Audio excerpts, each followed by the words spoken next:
It's Wednesday, October 19th, 2016. This is 3000 NFL Mock Draft. I'm your co-host, Kenneth Arthur of fieldgoals.com. And with me, as always, every week, Rob Staten of SeahawksDraftBlog.com. And we're back this week. I don't think we did one last week as the Seahawks were on a bye. And this week we're back. And we have a game to talk about with the Seahawks, a game that had a lot going on. Very up and down, a roller coaster ride between the Seahawks and the Falcons. Another controversial finish in Seattle. But the one that, just sort of happened. And, you can focus on, I know a lot of Seattle fans want to focus on the other things that weren't called, and I think that's fine. But I don't focus on either one. It is what happened. And the only thing that would matter to me is how did the Seahawks play for 4 quarters and did they get a win? Well, we know that they got a win. It helps them tremendously in the standings as they build out a lead in the NFC West as the LA Rams lose. They stay closer, in the need for any sort of number 1 or number 2 seed, if that should come up, or any or any wild card should that come up later. So the win is what important, as well as how they played. The Seahawks 26-24. If you just looked at the first, second, and fourth quarters, they played as well as they've played all season long, and as good as anybody has played all season long, because in those 3 quarters, they outscored the Atlanta Falcons, 26-3. And then in the third quarter, of course, they were outscored 21-0. So, outside of that one quarter, if they can look at that game, if that moment and say those 15 minutes and say, what did we do wrong? Why did we have miscommunications? Then you can look at the whole picture and say, damn, this team just shut down the number 1 offense in the NFL for those 3 other quarters. A lot of teams would have definitely lost by, a couple touchdowns playing against this sort of team in the way that the Atlanta Falcons were playing. So I think overall an encouraging victory for the Seattle Seahawks. Rob, what were your thoughts as you were watching the game? How did you sort of negotiate yourself between the third quarter and still not giving up for the fourth quarter? Well, it's one of the weirdest games. I think, there have been some weird games during the Pete Carroll era in Seattle. This was possibly the weirdest one. We went from at halftime sort of feeling that this was going to be a pretty comfortable win and a bit of a statement victory as well. I'm personally, by the end of the third quarter, thinking they were going to lose the game. And then towards the end of the fourth quarter, it was more relief. There was no real, even when the pass was incomplete with Julio Jones.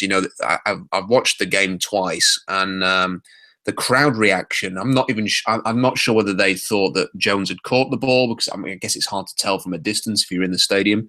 But there wasn't that sort of huge cheer when the pass was incomplete, and I think they just weren't sure what had happened there. And I'm sort of thinking at that point, do they need to kneel down? Can they kneel down yet? Do they need to run a play? Do they need to get a first down? And of course they start kneeling down, and you just kind of sit back on the couch and think, they've pulled it off again. So I thought it was a very, very strange game. I think that I would rather think about the positives than just, and this is the best thing about it for me, is that if the Falcons had just bossed the Seahawks and the Seahawks had conceded touchdowns in a sort of a more normal way, without the busted coverages, then I would be more concerned. But these 2 of the touchdowns were really freaky. They're the types of things that you don't see from any team, really. I mean, how often do you see a team allow Julio Jones just to sort of coast down the sideline on his own? How often do you see a tight end as big and as cumbersome as Levine Toilolo get free down the sideline? And if it was anything different, if it was just like they got gashed with a 50-yard run, or a deep ball, or if, they just methodically took 5 yards, 5 yards, 10 yards, 5 yards, and then scored a touchdown, I'd be more concerned. It was one weird, freaky quarter, which made it a game. Apart from that, the Seahawks were very good, and it all sets it up for a very interesting game against Arizona this weekend. Yeah, you got me thinking about those touchdowns as well, and the fact that they were busted coverages, and really, if people want to move towards comparing this team to 2013 or away from that, I will just say, when you really look at the full picture, they played 5 games, right? So that's 20 quarters. And in those 20 quarters, what are the touchdowns that they've allowed? You go to week 1 against the Miami Dolphins, they had not scored a touchdown until 4 minutes left in the game. And I think that was a legitimate, touchdown. Obviously, at that point, the Seahawks defense, at that point, you should have your best opportunity to score, I think, as a team. Once, the defense is a little bit more tired and you've been able to sort of figure out a little bit more of what they were going to be able to do. So you've got the fourth quarter touchdown with Ryan Tannehill running in for two yards. And that whole drive, they did what they had to do. 16 yards to Kenny Stills, 9 yards to Landry, 28 yards to Landry, 29 yards to Williams. Okay, so that's 1 touchdown. Next week against the Rams, 0 touchdowns. Next week against the San Francisco 49ers, again, held to 3 points through 3 quarters. 2 touchdowns in garbage time when they were down 34 points. The New York Jets scored 1 legitimate touchdown at the end of the first half to Brandon Marshall, and then 1 at the end on a ridiculous fumble recovery, 42-yard touchdown or whatever. And then this third quarter against the Falcons, where you have 2 of the plays coming on totally busted coverages, not talent versus talent. So really, you could look at it in a certain way and say the Atlanta Falcons scored 1 and the Jets scored 1 and the Dolphins scored 1. So through 5 games, 3 of those touchdowns. And then the 2, obviously Julio Jones and Matt Ryan are very talented players. But even still, at that point, you're talking about 5 touchdowns in 5 games. It's a pretty unbelievable performance by the defense at this point. I don't care who you're playing against. They just went up against the number 1 offense. And held them pretty well, 52 rushing yards in the game. What do you think about this team's defense through 5 games? Is it going to end up, when we're at the finish of the season, is it going to end up being talked about as, perhaps Pete Carroll's masterpiece, or will they never reach 2013 levels again? Yeah, I'm not convinced that they will. I think that 2013 was kind of the peak. I think that they'll be pretty good. I think that what kind of bothers me a little bit is that there's almost an impossible standard that people kind of compare this team to now. And the 2013 season has almost become a mythical dream of a season. And I think a bit of revisionist history has taken place with a lot of thinking about it. I mean, if you actually look back at that 2013 season, they were very impressive against San Francisco in week 2. They handled the Cardinals on the road, but then lost to them at home. Which good teams did they really beat that year? Well, I guess you could say New Orleans, but that was a soft New Orleans team.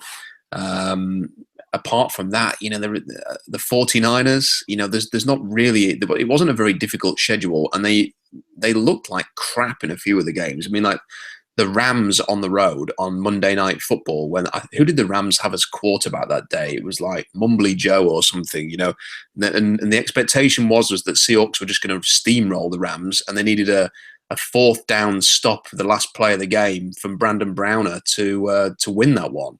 They had to come from behind against Tampa Bay, who weren't they like 0-8 at the time or 0-7, and at home they had to get it overtime to beat Tampa Bay. And there was a few, and the Arizona game at home that they lost, they were really bad in that game. The Seahawks had a really good season, but they didn't just steamroll teams like they did Denver in the Super Bowl. And I kind of think that Super Bowl performance has skewed people's thoughts on that season. And I think there's been a lot of comparisons between this year and that so far. And this is why I think the Arizona game is going to be really interesting, because the Seahawks went to Arizona and just blew them away, really. I mean, they played a really good game. And this is what I think we're going to find out a lot about this team in the next week, because Arizona just seemed to have picked it up a little bit. They've got a good running game. I don't think the Seahawks have come up against a really good running game so far. I want to see the defense handle that. I want to see the defense pass rush Carson Palmer. I think the pass rush has been pretty good so far. And I want to see the offense continue to operate. I want to see Jimmy Graham heavily involved in this game, because I think you can get at the Arizona linebackers. I want to see Russell Wilson, again, throwing the ball around, doing well. I want to see them. I hope that they've got a couple of plays saved for this one. Some really creative play calls that they can use to exploit this in this game. And it's a primetime game. And if they can come away from Arizona with a 5-1 record, things are going to look really, really strong going towards the mid-season point. And they've just got to keep things going now. Just keep winning games, keep going, keep in contention for the number 1 seed. And let's see where they can take this, because the potential is there for a fantastic season. They've got all of the pieces in place. They need to try and stay healthy. They've just got to cut out a few basic mistakes in pass protection, in the run game, and also on defense with the touchdowns they gave up last weekend. Yeah, I mean, I think that it would be difficult to overlook or to not understand. I mean, the Seahawks have given up one touchdown in the first half this season. They've given up one, that Brandon Marshall pass. In the entire first half of all of the games, they've given up one touchdown, 10 quarters. I mean, how do you set the tone when you go into halftime with a lead every single week? Pete Carroll says you win the game in the fourth quarter and blah, blah, blah, but he's fully aware of the fact that if you build out a lead and if you do your job in the first three quarters, that fourth quarter is going to be a lot nicer. And, they would much rather look at it and say, okay, we've given up 4 touchdowns in the fourth quarter and 3 in the third quarter. But, man, if you are that tight, when the other team has been preparing for the first half or the first quarter or the first 2 drives or the 15 scripted plays, that's what they've been preparing for, and they're doing nothing against it, it's going to be pretty difficult for them to get back in their heads and figure out, like, we thought that this was going to work. We had all week to prepare for this, So, and when you look at the defense this year, they're number 1 in defensive DVOA, and with a negative, it's hard to judge it after 6 weeks until the adjustments have been made for opponent. So that's something that comes in later. But right now, they're number 1, better than the Minnesota Vikings. They're 3rd against the pass and 2nd against the run. And I think that it also gets overlooked just how strong they've been against the run this year. The only team that's rushed for more than 65 yards on them as a whole team this season was the San Francisco 49ers, and almost all of that coming in the fourth quarter by Carlos Hyde. So that's why, they're going to be number 1 against the run. But overall, I mean, just the defense has been so strong, and once the offense, they've been able to get stuff out of Kristen Michael, who Pro Football Focus, is saying is the 3rd best pass blocking running back. For him to perform that well in pass blocking while also, doing really well as a runner, 4 touchdowns, being able to handle the duties of a number 1 running back. At some point, they get Thomas Rawls back. This week, they're supposed to get CJ Prosise back. Michael Bennett's not going to be out. Luke Wilson, Pete Carroll's very encouraged and said he could be back in a few weeks. Nick Vannett is back. Jermaine Ifedi has now played 2 games, and he's played really well. Justin Britt could be a very, very good center, it turns out.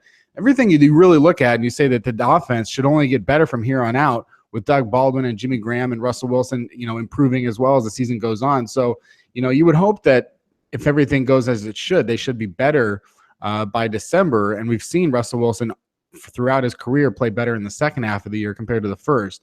So you would think that, I always think of just try and get as many wins, sneak out of this first 6-7 weeks with as many wins as you can, because they're so much more difficult to predict because we still don't know who the teams are and what their strengths and weaknesses are. And we see teams go from 5-1 like the Falcons last year to out of the playoffs, and we see teams go from 1-5 like the Chiefs last year to in the playoffs.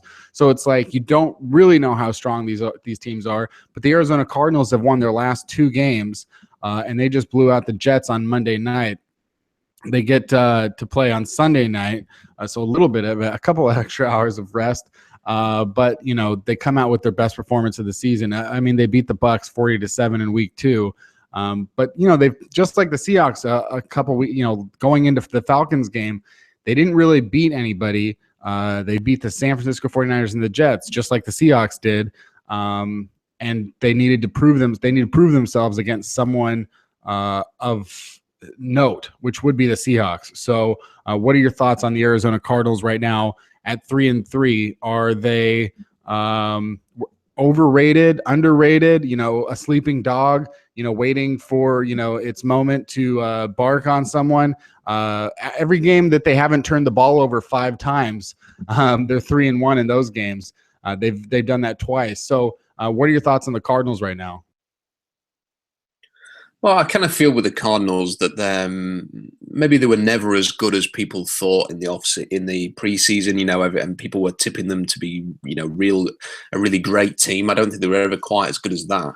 But I don't think they're as bad as maybe has been suggested over the last sort of month as well. I mean, I think they're a good team, and I'm not the world's greatest Bruce Arians fan. I don't think anybody in Seattle will be. Because he is the closest thing to denying the Seahawks of a perennial NFC West title and his team. But I will say that he's a very good coach. I think that his system works. It works for having an experienced veteran quarterback, which is what they've got. I think that Carson Palmer is going to have yards in a game. He's going to move the ball, and it's just whether or not you can make a couple of key plays at key times to take control of a contest. Now, the Seahawks have managed to do this against Arizona, but I think the other thing to remember is, and you're going to see a lot this week of the Seahawks record in Arizona being really strong. One of those games was against Drew Stanton, and the game last year, I think they pulled Carson Palmer at halftime, and the Cardinals were kind of already looking ahead to the playoffs at that point. It was a Week 17 game, so you can't really read too much into that. I think that I would expect this game to be a real battle. I think that both teams are going to have spells in it. I don't think it's going to be a blowout either way. I think that it's going to be close. I'm a little bit fearful because I think that it's a more important game for Arizona. They will go into this one feeling like they've got to have it. They've got to have it, because if the Seahawks get to 5-1 and they're 3-4, they're really behind the 8 ball in terms of the NFC West. If the Seahawks were to lose, they go to 4-2. They're still, I think, half a game ahead of the Cardinals, and they will play them at CenturyLink Field down the road, so they can split the series 1-1 quite easily at home. So this is a more important game for Arizona, and for that reason, I'm fearful of it. But it's still winnable. I think it could go either way. I think it's a coin flip type of game, but I think it's going to be a fascinating one to watch. Yeah, I mean, to win for the Seahawks, they'd be at 5-1. The Cardinals would be at 3-4. I mean, it's just such an insurmountable lead at that point, I think, for the Seattle Seahawks. But you wouldn't want them to rest on their laurels either. They got at the New Orleans Saints the week after that. I think the Saints are, going to be overlooked right now because of their record, but I think that they're a much stronger team than they look like. The Bills are suddenly a great team. The Patriots, they have to go to New England in week 10. The Eagles, whether or not they're going to be the team that started out so hot or the team that's, flopped in the last couple of weeks. The Carolina Panthers, where are they going to look like in week 13? At Green Bay in week 14. The Rams can't beat them, in week 15. And then the Cardinals again. So the schedule gets really tough, and so the Seahawks, they can't, they can obviously get away with the loss in Arizona this week. It's something that, division road losses, you almost just think of them as bonuses a lot of the time. But, they could really use as many wins right now because the schedule is going to get very difficult. Based on what you've seen right now, it looks like, the interior of the Seahawks offensive line from Glowinski, Britt, and Nafidi looks really strong. Based on what you see in the draft next year, since we do talk about the draft so much, I know that this has not been a great year for offensive linemen in terms of thinking about them for next year's draft. Based on what you see, do you see many options there? Should the Seahawks be picking in the latter half of the first round? Do you see a lot of options there at tackle? Do you see an option there for Jermaine Afidi to move out to tackle, and maybe that there's an interior offensive lineman that you like in next year's draft? There are interior offensive linemen that I like. Dan Feeney at Indiana, Dorian Johnson at Pittsburgh, Adam Bisnavati at Pittsburgh. I could see moving inside, and I like him. And there are one or two others, but in terms of tackles, the well is dry, I'm afraid. And if there is any Seahawks fan out there hoping that there's going to be a really good offensive tackle sat in the second half of round 1 for the Seahawks, I mean, it's just not going to happen. Cam Robinson at Alabama, I've been really underwhelmed with him. I mean, I think his play has been pretty average at best this year. And that was compounded watching him against Derek Barnett at the weekend because, Derek Barnett at Tennessee is a really good pass rusher, one of the best in college football, but he's not a twitchy speed guy. He's not a great, fantastic get off, beats you with speed, gets around the edge. I mean, he's an effort guy, really. And he just embarrassed Cam Robinson on a couple of pass rushes. And if you're going to see Robinson go early, you want to see him handle that a little bit better. I think that from what I've read, there are major concerns about his character. I think I read someone describe him as a nightmare in terms of his character flags, and there has been some history there. If people want to Google that, they can see for themselves. So whether or not he's going to go in round 1, I'm not convinced. Notre Dame is a tackle who could go in round 1, but he has said that he will not be declaring for the draft. Now, it's worth noting that Will Fuller said exactly the same thing at Notre Dame a year ago and then did declare for the draft. So we have to wait and see. And there is a lot going on at Notre Dame at the moment. I mean, Brian Kelly's under a lot of pressure. The team's not winning. Deshaun Kaiser may well declare, and all of these things, if the coach was fired or even if the coach stayed or if Kaiser goes or if the hopes for the team next year are not that great, that it might make Mike McClinchy change his mind. Now, he's a player that could legitimately slot into the first round. But again, if he's the only one, is he going to go a bit earlier than maybe he should?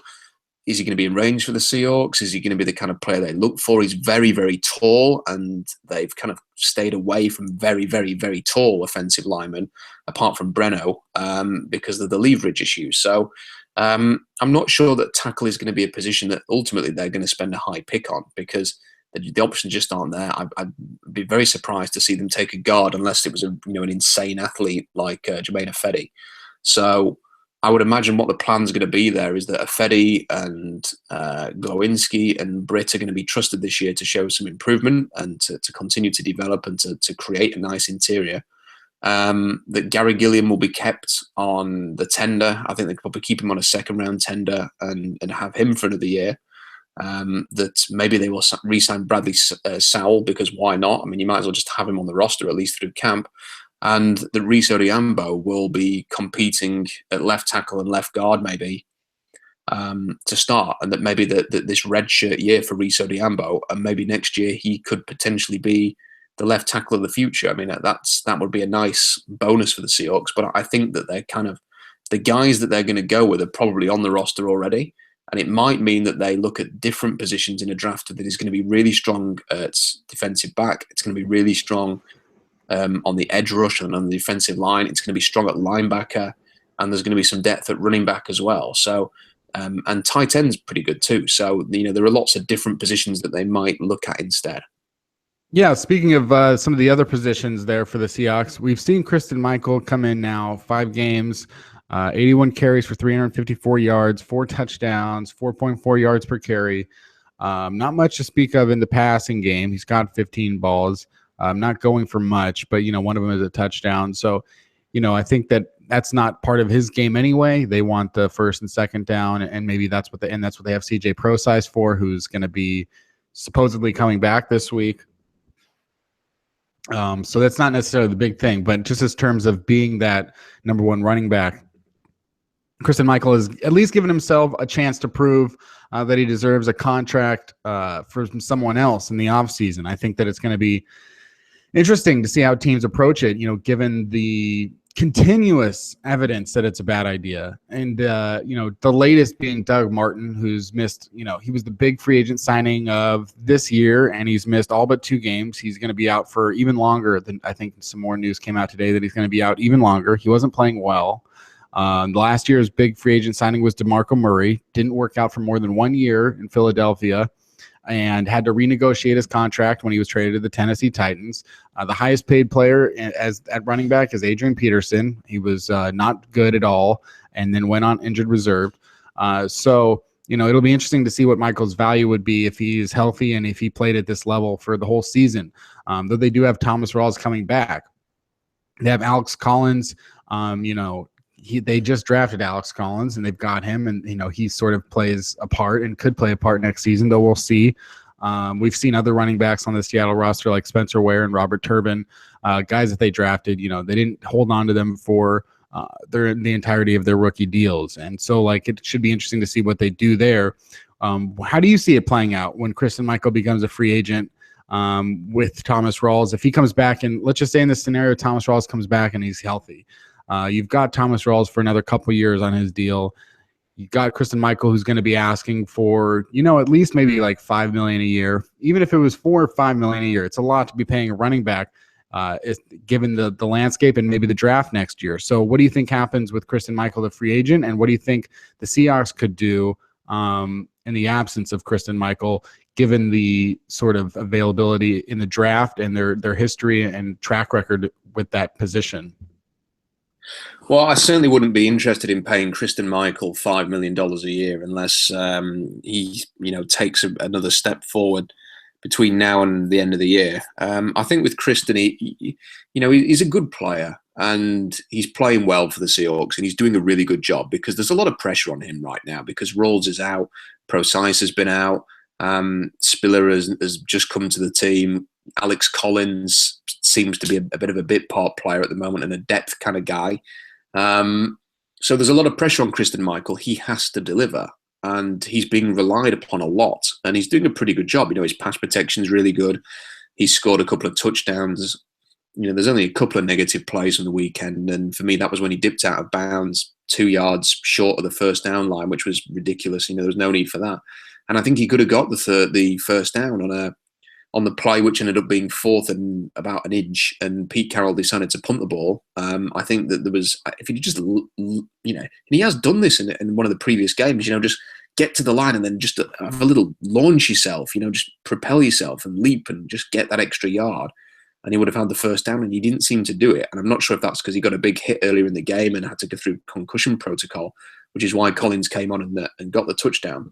But overall, he's doing a pretty good job. But I do get the sense that they miss some of the physicality that they've had in the past. Marshawn Lynch is a unique guy. You're never going to replicate that unless you probably get Leonard Fournette next year. It's going to be impossible to do. But Thomas Rawls came in last year and offered, a great deal of physicality, and he's a different type of running back, but smacks people in the face and was running really hard. And I think that they do need some of that in the offense. I was kind of thinking in the fourth quarter, especially when they were trying to kill some clock and get a couple of first downs to enable them to kick the field goal and not have to kick the ball back to Atlanta, that, how good would it have been to have someone who could, get some hard yards at that point. And unfortunately, that's not really Kristen Michael's job. So what I kind of can see kind of happening is him going off, let's just assume that he gets 800 to 1,000 yards this year. Regardless of what the Seahawks do in the postseason, if they get there, he goes off.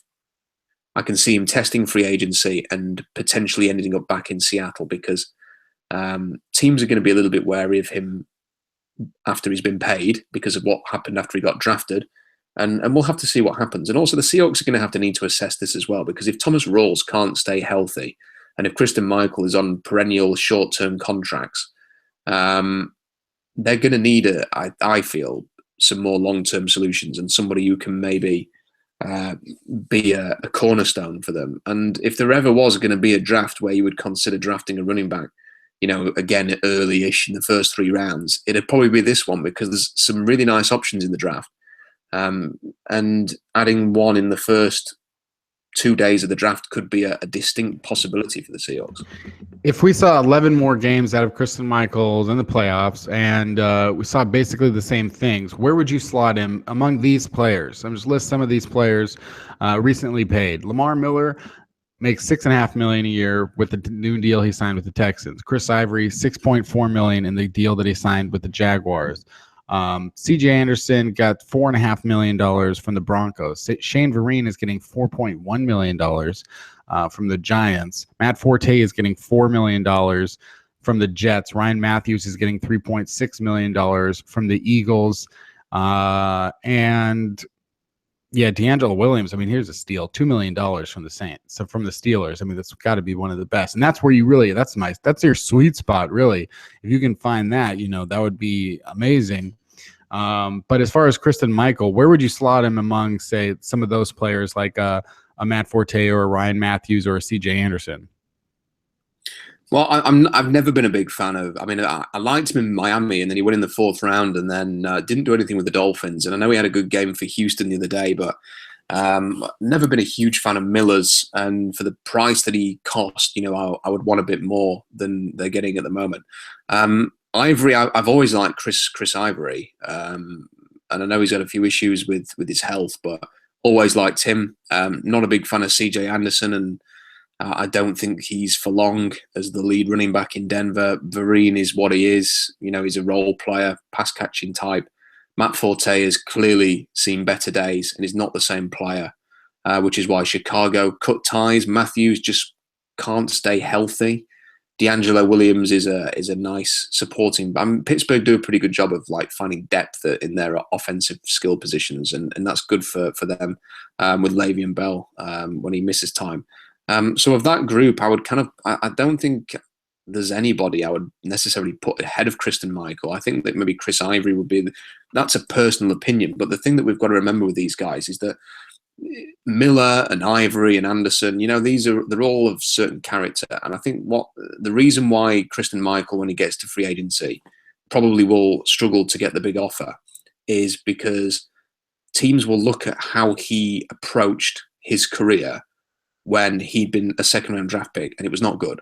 And he was nearly out of the league because of his attitude. And while he may well have been able to convince the Seahawks that he's a changed man and that he's fit into this system, teams are going to look at this and think, yeah, we could take a gamble on this guy, but if he's got $5 million a year in his pocket or $6 million a year in his pocket, is he going to revert back to how he was before?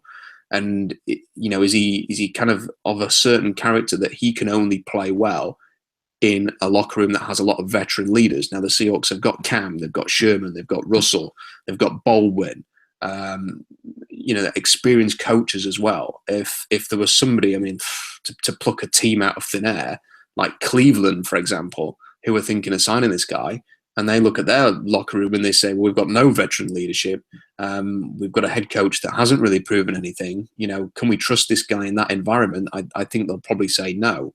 So while teams may well have been willing to put a bit of more money into the Millers, the Ivorys, the Fortes, the Matthews, I think there is going to be a little bit of suspicion there with Christine Michael, unless he takes the league by storm in the second half of the year and just plays so well that teams feel like, yes, he is worth the gamble and worth paying, because he is an explosive player. He's very capable of it. But I think the character issues in his history might just play a role there in Christine Michael not getting the same kind of money. What are your thoughts so far on the Seahawks wide receivers? You got Doug Baldwin, who's obviously going to be around for a while and, playing his part. He's catching 77.8% of his targets. He's got 12.9 yards per catch. He's doing everything. There's been a few slow games, but otherwise, he's going to be around. They re-signed Jermaine Kearse, but he's got 15 catches in 5 games, so he's averaging 3 catches and 27 yards a game, and he's scored no touchdowns. And they can get out of that deal next year. Tyler Lockett obviously has been working his way back from an injury as far as the offense, not producing a lot, but also having shown flashes early in the season of what made him so good last year. And I think we could definitely see an explosion of sorts of Tyler Lockett in the latter half of the season. And Paul Richardson, we've seen very little of. He's got 9 targets in 5 games, 73 yards. Definitely we've seen some of the talent, but we can't see it on a regular basis. And then Tanner McAvoy, 2 catches, the touchdown, 42-yard touchdown. Obviously, like a lot of interesting potential with Tanner McAvoy. But do you see the Seahawks making any significant moves at wide receiver next season?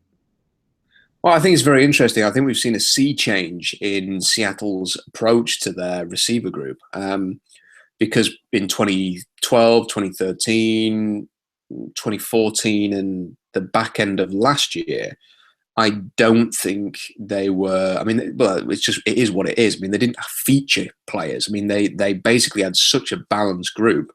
On any given play, they could be throwing to Kearse or Golden Tate or Doug Baldwin or the guys that they had on the roster. And then towards the end of last year, Baldwin became the feature, but still it was pretty balanced. They were throwing it around. Lockett was getting a lot of the attention. Jermaine Kearse would still join in. And then this year, Kearse's role has been really diminished. Kearse really acts as a decoy now, and it's his knowledge of the system. If you think back to the crucial 4th down conversion late in the Miami game, where Kearse ran a route basically to get Doug Baldwin open, and that's basically what his role has been reduced to now. Tyler Lockett is hurt, so he's not being featured as much. Did make one really good, important catch against Atlanta at the weekend, but because of the knee, he's not 100%. Paul Richardson's, missing it. MIA, isn't he? Where the hell is he? He's not involved at all, really. He had the big catch against New York, but has barely featured. And Baldwin's role he was on fire at the start of the year, but that's kind of quietened down. And all of a sudden, you've kind of got this situation where the Seahawks are now utilizing a number one receiver, and it's Jimmy Graham. I mean, they're working their offense almost to get ways to get Jimmy Graham open, to make him the feature. He's having 100 yards a game. 89 was it the other day, but apart from that, it's a couple of 100-yard games before that. Won't be surprised if he's featured again this week. And if it's not him, it's Doug Baldwin. And they've kind of gone from an offense that throws the ball around, doesn't really have a number one, and gives everybody a fair share of things and plays a very balanced passing offense, to basically what most of the league is, which is an elite quarterback throwing to a number one receiver. And that's what they've got now. It's Wilson and Graham and everybody else.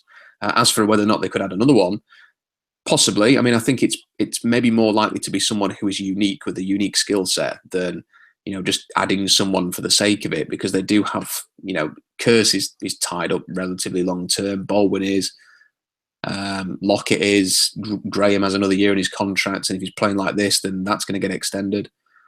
So I think that, I have been looking at possibly the idea that they would bring in a more dynamic version of Luke Wilson. Wilson's contract's up at the end of the year. Maybe they would look at someone like Evan Ingram at Ole Miss, who is a fantastic player, really, really underrated. Would they consider bringing in somebody like that, who is more of a, I hate to use the comparison because of what happened to him, but he's a bit like Aaron Hernandez. When he was playing with Gronk in New England in 2012, they were virtually unstoppable. And the thought that you could have Jimmy Graham and Evan Ingram on one offense would give defenses fits. So that is that maybe that type of player I could see them adding at some point. Yeah, we can take that time for the last part of the show to sort of talk about the draft and some of college football's players of note. And I think, we look at it now, and I just can't believe, I know we talked about it last week, but I just can't even still wrap my mind around the fact that we live in a world and an age of college football where Alabama can be ranked number one, but also be hosting undefeated Texas A&M, the number 6 team in the nation, 6-0. What else more could you ask of a team? That out of 100 and some teams, you've done so much good work that you are now ranked 6th in the nation, and have a very clear path to a national championship if it wasn't for, playing Alabama on the road. And you have this, what should be a premier matchup, and maybe, that's what it'll turn out to be, but still one in which Alabama is favored by 19 points. The Crimson Tide is favored by 19 points. You look at it, last week they played number 9 Tennessee. They beat them by 39. The week before that, they played number 16 Arkansas. They beat them by 19. They've played number 19 Ole Miss. They beat them by 5. But all three of those were on the road, by the way. They played USC. They beat them by 48 or 44.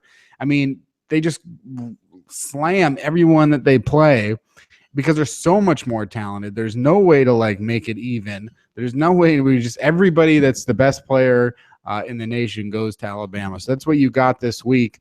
But number 2 in the nation, Ohio State, obviously a very talented team. Well, first of all, Alabama and Ohio State, if they played for the national championship today, what would be your prediction for the game? Because these are supposed to be the top 2 teams in the nation. If Alabama played Ohio State, I would expect Alabama to win in a canter. I find it really strange, and you make a really good point, Kenny, but I think that I find it really strange how Alabama as this year has managed to stay so much better than everybody else, because they're starting a true freshman quarterback. They did lose a lot of players last year, and yet they've just stayed up there, and it's because of the simple fact that they can add these 5-star recruits, and they, especially on the defensive line and at linebacker and in the secondary, and these 5-star recruits get to Alabama and they don't even care that they're not starting, 2 or 3 years into their college career. You've got a guy like the guy who's the defensive lineman who was really high, big 5-star recruit, was ahead of I'm trying to remember his name. Is it Hand? It's Sean Hand, who's the guy who. was the top recruit, ahead of people like Leonard Fournette and Myles Garrett in his year, in his recruiting class, and he played something like 30% of the snaps for Alabama. And while Garrett and Fournette are preparing to be top 5 picks, he's basically playing some of the snaps at Alabama. And these guys come in, and they're happy to do that. And if you can rotate your players the way that Alabama do on defense and keep them fresh, and Tim Williams, who's one of the best pass rushers in college football, maybe the second best after Myles Garrett, it only plays thinking like 20% of the snaps last year, if that. And if you can keep these guys fresh, it's almost creating a situation where it's impossible to outlast Alabama over the course of a season. And Nick Saban's obviously a brilliant coach as well. And you see the coaches who leave Alabama, the defensive coordinators and offensive coordinators, to become head coaches. It's a bit like the Pete Carroll coaching tree. It doesn't seem to work for those guys when they go out on their own. Nick Saban is a really good college coach, and they're smothering people. But they have over recent times lost a game in the regular season and still made the postseason, or the playoffs in this case. So we'll see if Alabama can run the table again, or whether they are going to lose a game. It's funny, actually, because the team that might be best set up to challenge Alabama could be Washington. And I say that, accepting that I would expect Alabama to win that game if it was played. But the one thing that Washington has got is a really good defense, and they could pose Alabama some problems offensively because of that. And they do lack a bit of a star power on offense on Alabama this year. So Washington's defense might be able to limit them. And I think with Jake Browning and John Ross and some of the other guys in the running game that Washington have got, they could potentially cause Alabama some issues. I'd be more scared for Washington if they played, I think, Ohio State and played really up-tempo and something a little bit different than they're facing. I think a more orthodox style might actually be able to keep Washington in a game. Whereas I think if Ohio State could play a real fast tempo Urban Meyer style, it might cause them a few more problems. So fascinating end to the year. But yeah, I think Alabama are destined to probably score the 19-point win against Texas A&M. Yeah, it's just interesting. I don't know what you could do outside of, if you're not going to pay the players and give teams a salary cap, I don't know what the solution is. But yeah, you go back. I mean, it's just fascinating to go back and look at some of these recruiting classes. And if you go back to and it's going to be difficult because some of these guys were JC transfers. So let me try and get the rankings right. But if you go back to the 2013 class, according to 247 Sports, and these are all, position rankings they're going to be varied because you're looking at tens of thousands of people. But the number one inside linebacker of the 2013 class, Reuben Foster; the number one running back, Derrick Henry; the number 3 outside linebacker, Jonathan Allen; the number 1 tight end, O.J. Howard; the number 2 receiver, Robert Foster; the number 2 offensive tackle, must have been transferred to defensive tackle, Ashawn Robinson; the number 1 athlete, Alvin Kamara. I mean, you go down the line and it's just the number 1 or the number 2, or all of them are top 5 or top 10 in the entire nation. You go to the next year in 2014 and you're talking about Bo Scarborough, the number 2 running back, the number 1 tackle, Cam Robinson, number 4 nationally. You said Deshaun Hand, the number 1 defensive end, Tony Brown, the number 2 cornerback, Marlon Humphrey, the number 3 cornerback, Rashawn Evans, the number 1 outside linebacker, and then the top JC recruits like Jaron Reed, now a Seahawk. But it's just anyone that you get is going to be number 1 or number 2. And it's just even if you were going to look at it and say look, I'm the number 1 center in the nation, you can go to Alabama, or, it's just, and that hey, maybe this is going to be your chance to be the center for them. Maybe there's more competition if you're going to be the number 1 running quarterback. You wouldn't go to Alabama because it's not an NFL quarterback school. But any other position, you could still look at someone and look up to Julio Jones or, now O.J. Howard and say, well, they've done it with that guy. They can do it with me, and I play the same position as that guy. So it's only going to get more difficult from here on out. But Ohio State has a safety that you told me about that you're very excited about, and you've invoked a comparison that I'm sure will draw the attention of Seattle Seahawks fans. So tell me more about Malik Hooker. Yeah, he's a really good player, Kenny, and I think the thing that stands out with him is, first of all, his range, his ability to fly around the field and show some of the speed that we see with Earl Thomas and the instinct. But he's also a playmaker. He's got 4 interceptions already this year. including one of the best we will see this season, where he kind of he jumped above a receiver, tipped the ball at the highest point, and then tipped it to himself and caught it while he was on the ground, which was an incredible play. And when Earl Thomas declared for the draft in 2010 as a redshirt sophomore, so he wasn't at Texas very long. Malik Hooker is in exactly the same situation, and Earl Thomas had 8 interceptions in his final year at Texas. Was a big-time playmaker, really exciting prospect. And I think that the way that the NFL has certainly changed, from 2010 till now. There is much more emphasis on the safety position and athleticism in that kind of position as well on the back end. I think if Earl Thomas was in a draft this year, for example, I think he'd be a top 10 pick, absolutely nailed on. Malik Hooker is halfway towards matching Earl Thomas's 8 picks. He's got the same kind of range, even has the same haircut that Earl Thomas had at Texas with the dreads. He just looks the part. And he's also kind of got a quirky personality like Earl Thomas. Malik Hooker almost quit Ohio State as a freshman because he was so frustrated that he was not playing, because he wanted to play. He says, I've played every week at high school. I didn't, when I got to college, I really struggled to deal with the fact that I wasn't playing football, that I had to wait. And that Urban Meyer basically had to talk him out of quitting Ohio State because he wanted to go somewhere else where he could play immediately. And it's that kind of like that passion for the game and that need to be out there, which is similar to Earl Thomas. But I mean, on the field, he looks very, very, very similar.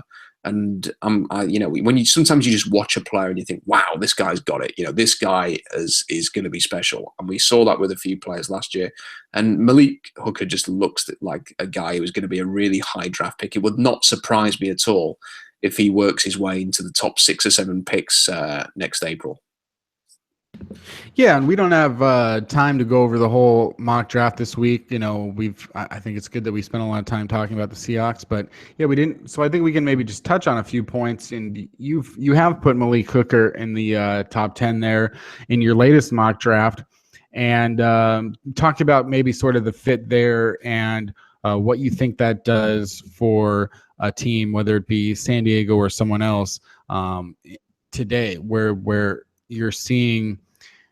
Like, do you think that with Earl Thomas and the Seahawks, like if the Seahawks don't start their defense in 2010, if they don't start their rebuild with Earl Thomas in 2010, they're at free safety, like how big of a difference does it take them over the next 6 years or whatever, or at least when they're rebuilding? How much of a difference does that make to not have Earl Thomas as opposed to, what if they had made the mistake of drafting Taylor Mays? Does it set you back that far to not have that guy in today's pass-happy NFL? Oh, absolutely. I mean, it's one of the great draft picks of any team for the last 10 years. I mean, because it anticipated the way the game was going to change. Sort of really brilliant cover safeties now are like gold dust, and we're seeing a lot more safeties drafted in the first round because teams are just desperate to find these types of guys. And the Seahawks being ahead of the curve with that, but also finding a guy that would just make the rest of their defense click. I mean, this is going to be, whatever happens for the next few years, people are going to remember this Seahawks defense for a long, long, long time. I mean, they're a historic record-setting defense. And having Earl Thomas in it is what was kind of like the cornerstone, the glue that has stuck everything together. To be able to play this single high safety, this cover 3 that they want to play, they do that because Earl Thomas is on the team. So it's a generational pick. It's one of the great picks. I remember before the 2010 draft, someone who I trust incredibly mentioned that they really liked Eric Berry in that draft as well. And there was for a time that they were thinking that they were going to get Eric Berry at number 6, and maybe even get Trent Williams at number 14 when they were picking in the first round. They thought that they could get those 2 guys. And then Trent Williams had a brilliant combine and then just shot up the boards. I mean, he was not considered a top 5 pick until pretty much after the combine. And then Williams was shooting up the board. He went at number 4. Eric Berry went at number 5, and the Seahawks ended up going with Russell Okung instead. But they were very much determined to get a safety and a tackle from that first round, and they got it. And Earl Thomas at number 14 is a great pick. Thank you to Philadelphia for trading up and taking Brandon Graham instead at number 13. The Seahawks got their guy. It's a great pick, and Malik Hooker is going to have the same. I'm sure he's going to go early and could easily have the same kind of impact. And just to talk quickly, Kenny, about a couple of other guys that people want someone to go and watch either this weekend or if they want to go on YouTube or Draft Breakdown and try and find out a little bit more about players. A couple of players that I'd want to just quickly mention is there's a guy called Dwayne Smoot at Illinois who has not got the stats that a lot of others have got, but as a pass rusher is incredibly athletic. He's like shot out of a cannon when he bursts off the edge. I watched a couple of his games from 2016 this week and was really, really impressed. And while Myles Garrett and Tim Williams for me are the two best edge rushers in this class, I think that Smoot could be number 3, and I think that he's going to go in the top 15. I think that there's a real chance that we're going to see a collection of tight ends going in sort of the 16 to 32 range. I think we're going to see a lot of linebackers, but I think cornerback is going to dominate the first round. And the more I watch of the two Florida guys, Tease Tabor and Quincy Wilson, I like the look of them. Really like Cam Sutton and Tre'Davious White. We've talked about Marlon Humphrey, who could easily be a top 10 pick. And there are one or two that could also sneak into this first round that I've not mentioned there. So, it's looking like a draft that is going to be heavily dominated by defensive backs, safety and cornerback, and defensive linemen with a few good linebackers and a few good tight ends and a nice class of running backs as well. Yeah, man. Just the other day I was looking, I don't remember why, but I was just looking at Trent Williams, just page in his career, and it was just like, it was hard for me to not imagine what it would have been like if Trent Williams, if Russell Okung had gone at 4 and Trent Williams had gone at 6. I mean, how much different would the Seahawks offense look like if for that time? Because as good as Russell was at times, and obviously the injuries just set him back so far to the point where, he couldn't even get a good deal in free agency. Trent Williams has been arguably the best tackle in the NFL since 2010. I mean, there's going to be cases for the Cowboys guy. Why can't I think of his name? Smith. What is Smith it? And Smith.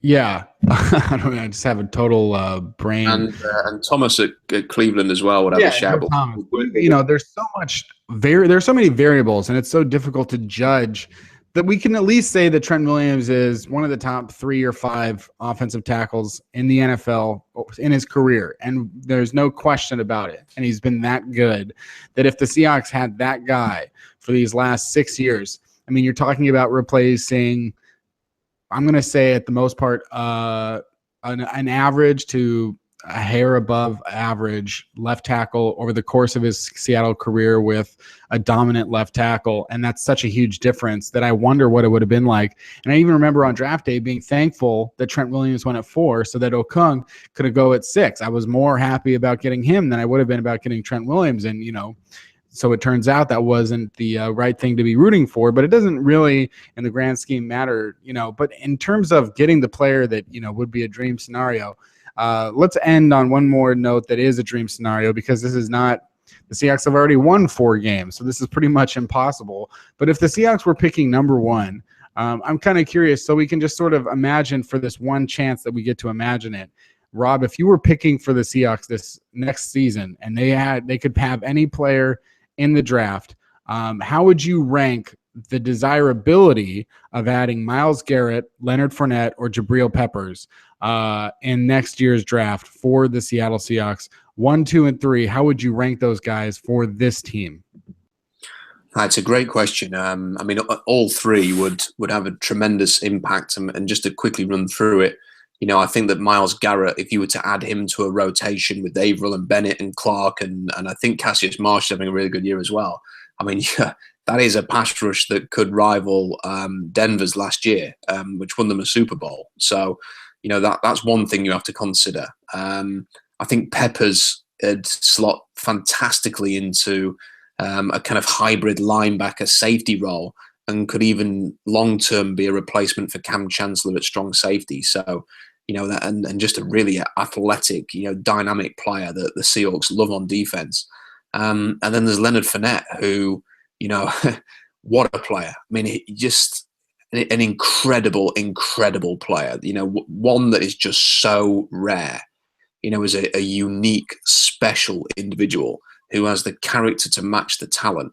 Who could, I cannot help but just fall for Leonard Fournette every time I watch one of his games. The combination of speed and power that he will set the tone, but also be a home run hitter, and the way he just runs over defenders and just get out of the way. And you would see it with Marshawn Lynch. Remember the 2014 game when New York Giants came to Seattle, and I think it was Lynch's third touchdown on the day. And there was the safety for New York who made a business decision not to tackle Marshawn Lynch and to almost jump out of the way. And you kind of see that in college with Leonard Fournette. People do not want to tackle this guy. I think for the Seahawks, obviously they couldn't go wrong with any of those three. I think purely because I think that it would help them win. It'd be the best thing that would help them win a championship. I think I would have to choose between Garrett and Fournette, and then I would be so tempted to take Leonard Fournette, because I think if you had Leonard Fournette with everything else that they've got, I think the offense could be unstoppable. I mean, it could just be we talk about how the greatest defense, or one of the greatest defenses of all time. I think an offense that had Wilson, Baldwin, Graham, and Leonard Fournette could be one of the great offenses we ever see in the history of the game as well. So, I'd probably go with Fournette, Garrett, Peppers, but I could easily just make a case that would go Garrett, Fournette, Peppers as well. I mean, it'd be a beautiful it'd be a beautiful scenario to have, and it's just a shame that Cleveland or San Francisco or somebody didn't trade Seattle their 27 first-round pick, so we could. What a great conversation that would be to have all year.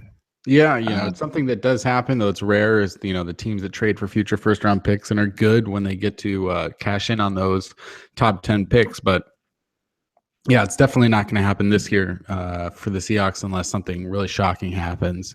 Though I will say, for my money, how I feel about running backs, so I would have to rank Leonard Fournette third in that category. Though I think that I totally see the advantage. My thing with Myles Garrett is the Seahawks have done such a good job at adding defensive ends and pass rushers at totally reasonable prices. I mean, Cliff Averill, coming in on a 2-year deal, and then once you saw what you had, being able to extend him for another reasonable deal because you already could leverage his current contract against him, and then Michael Bennett, bringing him in on a 1-year deal and then getting him to re-sign for a reasonable 4-year contract that he may not be happy with now, but is still something that he has to play on. And then what they've done with the the defensive line between Atiba Rubin and Tony McDaniel and Cassius Marsh coming in the fourth round and Frank Clark coming at the end of the second round, that I would almost say that they don't need to draft a premier pass rusher, though I think that if one came along, I don't think that they would necessarily pass up the opportunity to draft Von Miller if that's what they thought that they had. So for that reason, I would rank Myles Garrett behind and I would almost think and look at Peppers and say, look, you're going to get arguably the best player in the entire draft. Maybe he doesn't play the position that you feel is going to be the highest value as compared to a pass rusher. But I would almost think wow, I think that if you could add that guy, you do have your safety for the next 10 years at that position, and one that's going to be really, really good. So that would almost be my pick. Though I would say that what I would lean towards if I were the Seahawks, if I was putting myself in the mind of the Seahawks, and what I think the Seahawks would do is I think that they would add Fournette and just say, this is our Marshawn Lynch for the next 7 or 8 years. This is going to be the player for us, that we don't have to think about it. We're always going to keep on drafting, maybe running backs in the 3rd round or something like that, because that's what they like to do, is have depth, because they know how fragile that position is. But yeah, I think what the Seahawks would do is maybe for Fournette, but what I would do would maybe be to take Peppers. What they're going to do instead is hopefully draft 32nd. So, that's That's the case for that. As we wrap up this edition of 3000 NFL Mock Draft, a Seahawks heavy edition, I'm sure many people will be happy about that. Rob, do you have any final thoughts as we head into maybe this week of college football, or the Seahawks Falcons on Sunday Night Football, or excuse me, Cardinals? Well, I will say that I think the draft. This is for the first time in a long time. I can list kind of like 50 guys who could potentially go, in the top 35 picks. This is the strongest looking draft that I've covered, I think, since starting the blog in 2008. And the good thing is that often when there's depth, there isn't star quality at the top. And I think with the three guys we've talked about, and probably about three others, there's the potential there to be a really good top six, depth all the way down to pick 40 and 50. And then even, the late second round, you're going to get a good player. I just think this is looking like one of the most intriguing drafts we're going to see. And the other good thing is that apart from, the offensive line, it is really strong in areas that you could see the Seahawks adding to. So, like that dynamic tight end receiver type, or the defensive line, or linebacker, or, if they wanted to bring in a safety or another defensive back, there are definitely options there to do that. So it's going to be a really interesting draft. We don't want to wish the season away, but when eventually it gets to January, and if the Seahawks are in the Super Bowl, or if they're not, there's going to be a lot to look forward to. And I just hope that I'm going to have the time to cover it, Kenny, when my second child is born at the end of January. I hope that's hopefully they're going to be a better sleeper than my first child, so that I'll have plenty of time to keep an eye on this draft. Well, I think that I can speak for everyone listening to the podcast that I hope you have your priorities in order, which is podcast, draft first, children, wife second, something along those lines. I have a very, very understanding wife. That's good. Hopefully, the crying is more understanding from January on. It should be interesting. And hopefully, whoever's there at the top of the draft, the Browns are 0-6, but the Jets, Bears, Panthers, and 49ers are all 1-5. There may only be one undefeated team, but there's a lot of teams out there with really poor records, and we'll see what happens over the next 10 games or whatever to see how it really shakes out. But it should be interesting, and a lot of people will look at teams, and I read mock drafts, and they'll say, well, I think Ron Rivera would do this with the pick, or I think Todd Bowles would do this with the pick. And it's like, you're thinking way too far ahead, because if the Jets go 2-14, I'm not sure that's the guy making any choices. I'm not so sure that Ron Rivera has, bought himself another full season after this one if the Panthers just completely suck, even if a lot of people want to blame Dave Gettleman or whatever. If anyone's picking in the top 6 of the draft, I'm not so sure that the same coach is going to be around, and I don't care when they were hired. So it should be interesting to see what happens. And with so many good players at the top, hopefully, if Leonard Fournette goes to the Browns, or, if Myles Garrett goes to, the 49ers or whatever, we'd like to see players play well. And that's the exciting thing about football. Get those ratings up, NFL. So, that's it for this week's episode of 3000 NFL Mock Draft. Follow Rob on Twitter at Rob Staten. I'm Kenneth Arthur S. or Field Goals. Go to fieldgoals.com, SeahawksDraftBlog.com. Subscribe to this podcast, of course, 3000 NFL Mock Draft, for weekly updates on the draft and the NCAA and the Seahawks and NFL and all that kind of fun stuff. This has been this draft of the podcast. Come in next week for the next draft.